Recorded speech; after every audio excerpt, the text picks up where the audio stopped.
السلام علیکم ورحمۃ اللہ وبرکاتہ۔ وعلیکم السلام ورحمۃ اللہ وبرکاتہ۔ ارے چودھری صاحب کیا بات ہے، بہت گھبرا رہے ہو، خیریت تو ہے؟ شکیل بھائی کیا خیریت تو ہوں، جب دیکھو دوڑے چلے آ رہے ہیں۔ سب ذرا بات تو بتایا، آخر کیا ہوا؟ مسجد مدرسہ والے آپ کو کیا کہتے ہیں؟ شکیل بھائی وہ مسجد اور مدرسہ کے لوگ ہیں۔ مسجد مدرسہ والے آپ سے کیا کہتے ہیں؟ شکیل بھائی جب پیٹ نکلا اور فصل باہر آئی پہنچ جاتے ہیں اور کہتے ہیں عشر دو۔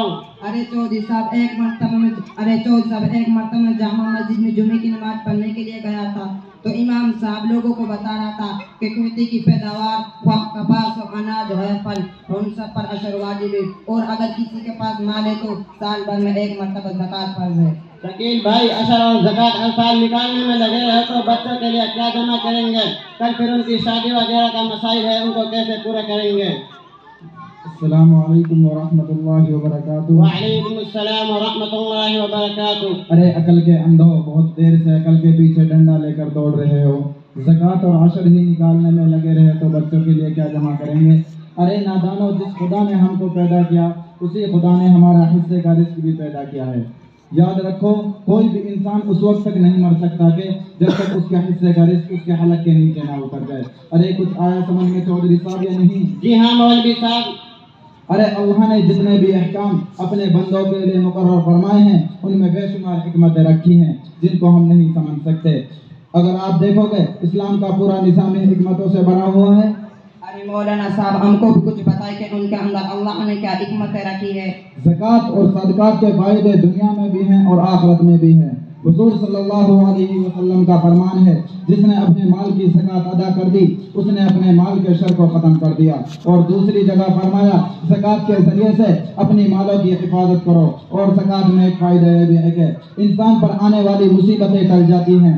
زکوٰۃ اور صدقات کا ایک فائدہ یہ بھی ہے کہ مال و دولت میں برکت ہوتی ہے اور اس میں بخل کرنے سے آسمانی برکتوں کے دروازے بند ہو جاتے ہیں۔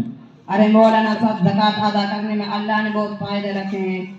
جی ہاں، زکوٰۃ اور صدقات اللہ کا وہ انقلابی نظام ہے جس سے معاشرہ کو سکون کی زندگی نصیب ہو سکتی ہے، کیونکہ جب قوم کے امیر لوگ ہی زکوٰۃ ادا کریں گے تو غریبوں کو امیروں سے کوئی شکایت نہیں رہے گی۔ غریب امیروں کے لیے اللہ سے دعا کریں گے، اللہ تو ان کو نواز دے، پھر امیر حضرات ان پر خوش ہوں گے۔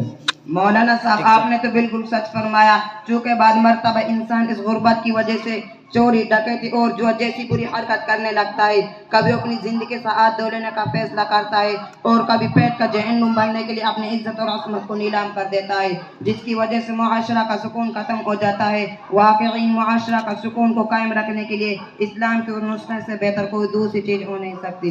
اے بھائی، یہ تو امور تھے جن کے تعلق اسی دنیا کی زندگی سے ہے، لیکن جو ایک مسلمان سچے دل سے اللہ اور اس کے رسول صلی اللہ علیہ وسلم پر ایمان رکھتا ہو، اس کے سامنے صرف دنیا ہی نہیں بلکہ اس کے سامنے آخرت کی زندگی بھی ہوتی ہے۔ اور زکوٰۃ کے ذریعے سے اہل ایمان کو آخرت کی بینک میں اپنی دولت جمع کرنے کا غربت آیا ہے، اور یہ اس دن کام آئے گا جب یہاں کی ساری چیز چھوڑ کر رخصت ہوگا اور یہ کہتا ہوا چلا جائے گا، سب ٹھاٹ پڑا رہ جائے گا جب لاد چلے گا بنجارا۔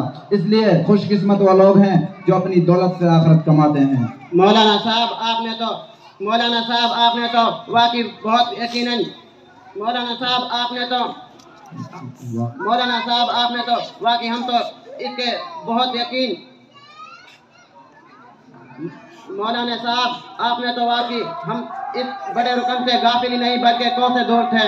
اے بھائی، اور سنیں ان حضرات کے بارے میں بھی بتاتا ہوں جن پر زکوٰۃ فرض ہے۔